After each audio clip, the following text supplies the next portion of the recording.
Diki mau ngomong. Apa yang Niki melihat dakwaan JPU.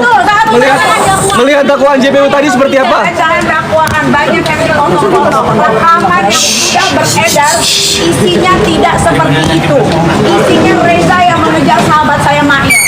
Ya, tidak pernah Mail yang selalu aktif menghubungi Reza, tapi Reza yang menghubungi Mail terus. Artinya ada manipulasi. Banyak ya. Jadi kalau yang kalian dengar dari dakwaan yang dibacakan JPU tadi, saya ternganga-nganga karena tujuannya si Reza ini sebetulnya adalah Dr. Samira alias Doktin.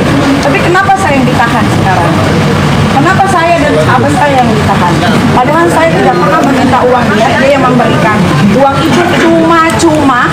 Dan saya bertanya, kenapa Reza Gadis memberikan uang itu cuma-cuma? Ada apa? Sampai direkam semuanya, sampai terjadi seperti ini penahanan. Merasa ini jebakan gak sih Kak Niki? Ya gimana nggak dijebak? Orang semua direkam, semua direncanakan. Kalian pikir ini proses begitu cepat? Reza, saya punya BAP-nya Reza, saya punya BAP-nya suaminya, saya sudah baca.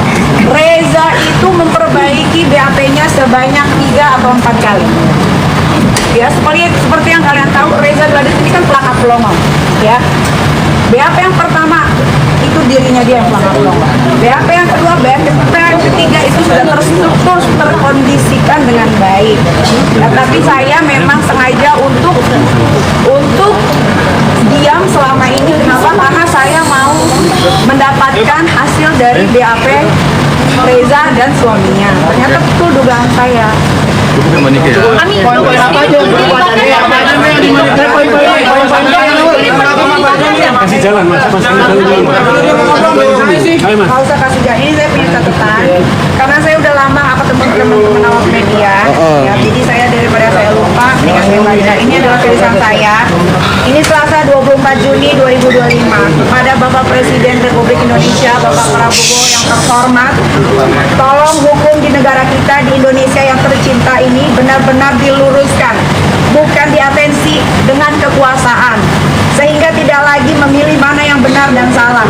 Saya telah menyelamatkan banyak muka orang Indonesia.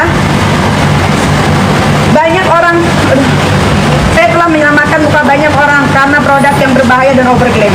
Namun penyidik hingga JPU bukannya mendalami atas produk tersebut, malah saya yang ditahan. Macam apa oknum-oknum aparat yang ada di Indonesia ini?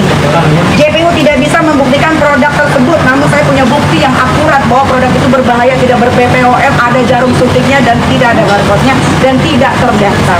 Tapi penyidik dan JPU ya tidak mengindahkan BAP saya. Dia tidak mendalami itu BAP saya beserta produknya si Reza Gadis atau Flexi. Tapi saya ditahan. Ya, cukup sekian dan terima kasih.